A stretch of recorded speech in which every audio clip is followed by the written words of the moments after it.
Bismillahirrahmanirrahim. Chapter number 3, Enzymes. Enzymes are biological molecules which catalyzed biochemical reaction and remain unchanged after completion of reaction.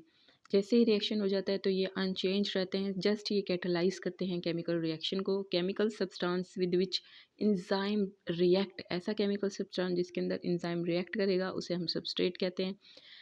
Composition of enzyme, enzyme के दो parts होते हैं, protein part and non protein part. Protein part के अंदर जो है apoenzyme and amino acid आ जाता है.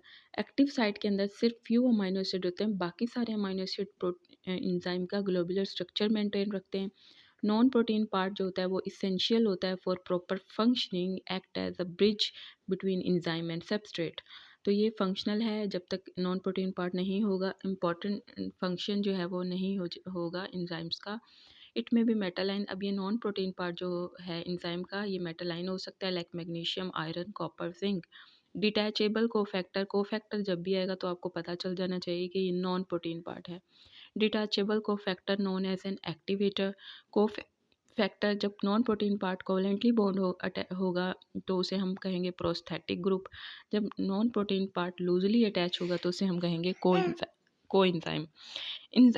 Enzyme plus cofactor holoenzyme, enzyme plus cofactor apoenzyme. Active site of an enzyme is 3 dimensional cavity. Active site जो होती है एंजाइम की ये 3 डायमेंशनल कैविटी होती है. यहाँ पर एक्टिव साइट 2 डेफिनेट रीजन से बनी हुई होती है, binding site and catalytic site. Binding site helps the enzyme in the regulation and binding of proper substrate to produce electrons enzyme substrate complex. Catalytical site catalyze transformation of substrate into product. Formation of ES complex activate the catalytic site. Emil Fisher produced lock and key model. According to this model, specific site is a rigid structure and there is no modification or flexibility in the active site. Induced fit model produced by Koshland when a substrate combined with enzyme.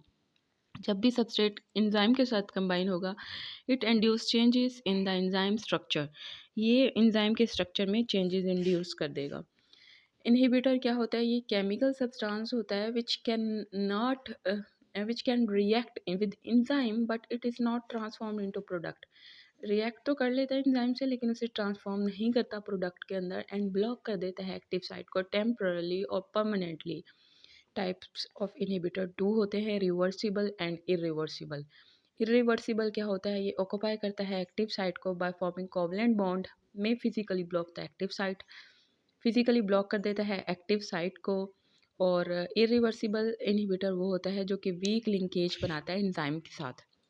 Reversible are of 2 type, competitive and non competitive. Competitive are structurally similar to the substrate. Competitive जो होते हैं इनका structure similar होता है substrate से, hence bind the active site but not no product form. Non competitive क्या होते हैं? Bind the enzymes at the active site other than active site.